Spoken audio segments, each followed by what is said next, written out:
They simply sent their consciousness to the address of the fulfilled desire, fell asleep inhabiting it, and the external world rearranged itself overnight.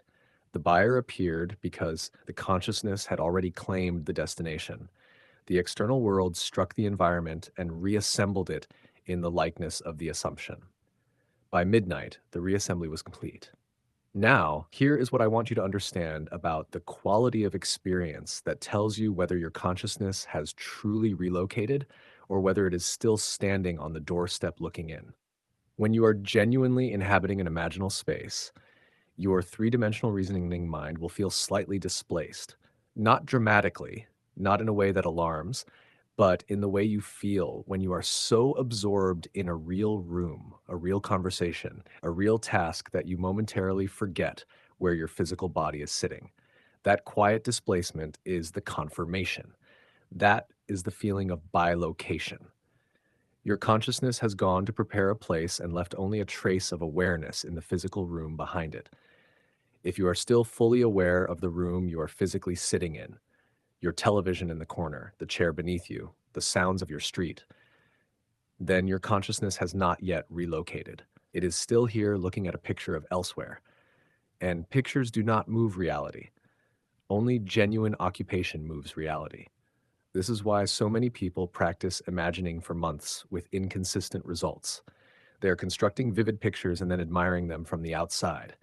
They are tourists of the wish fulfilled, not inhabitants. And the law cannot respond to tourism. The law responds only to residents. So when you sit down to do this practice tonight, the measure of success is not the vividness of what you see. It is the degree to which you feel yourself present in that space rather than present in your current room. The moment your current room becomes the distant and the desired room becomes the immediate thing, you have sent your consciousness ahead. You have prepared the place. Everything after that is the external world catching up to the address you have already claimed. Now, if what we have covered today is landing for you, if you feel in your body the truth of what this teaching is pointing at, this is the exact moment for the second action.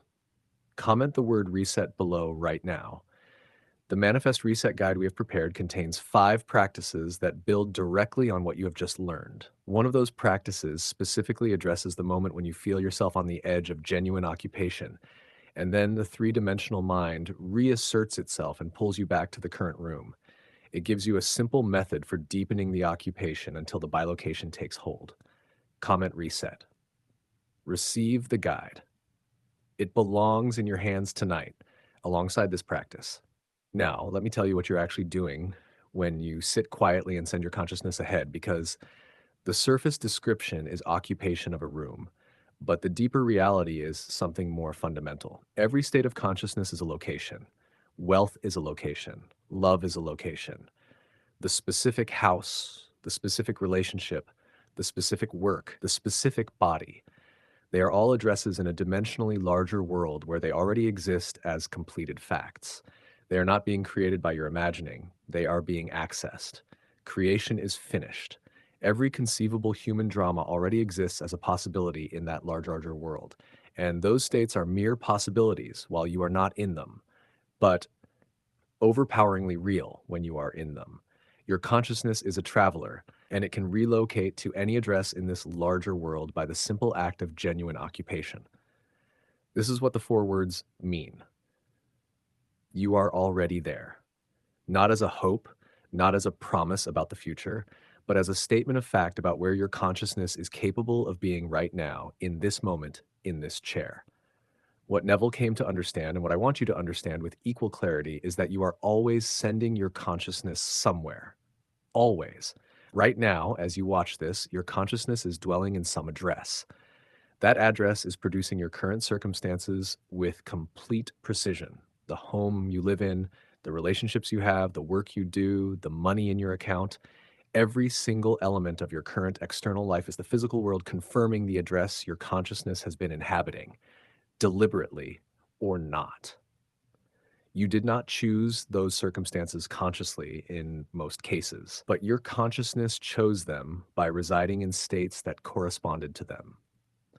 The law does not require your awareness to operate. It only requires your occupation. An occupation has been happening your entire life, whether you directed it or not. What changes now is that you direct it.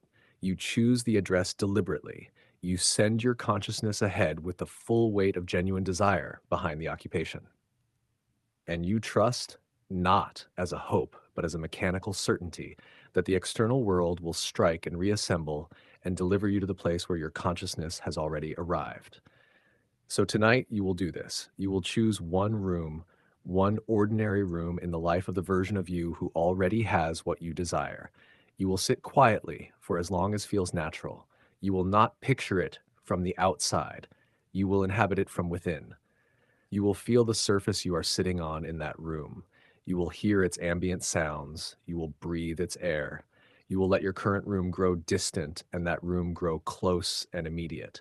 And then, as you approach sleep, you will remain in that room rather than returning mentally to your current circumstances. You will sleep from that address. You will let your last conscious awareness before sleep be the quiet ordinariness of belonging in that space. You have gone to prepare a place. The greater self has received the instruction. The external world has already begun its reorganization in ways your three-dimensional reasoning mind could never devise and does not need to understand. You are already there. Now walk accordingly.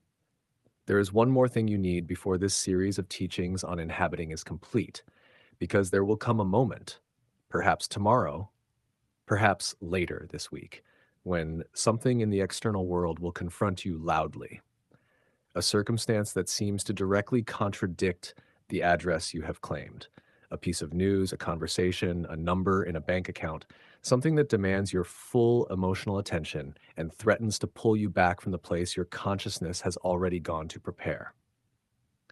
What do you do in that moment? Does this teaching have anything to say to the person who is being shaken by the external world while trying to hold an inner address?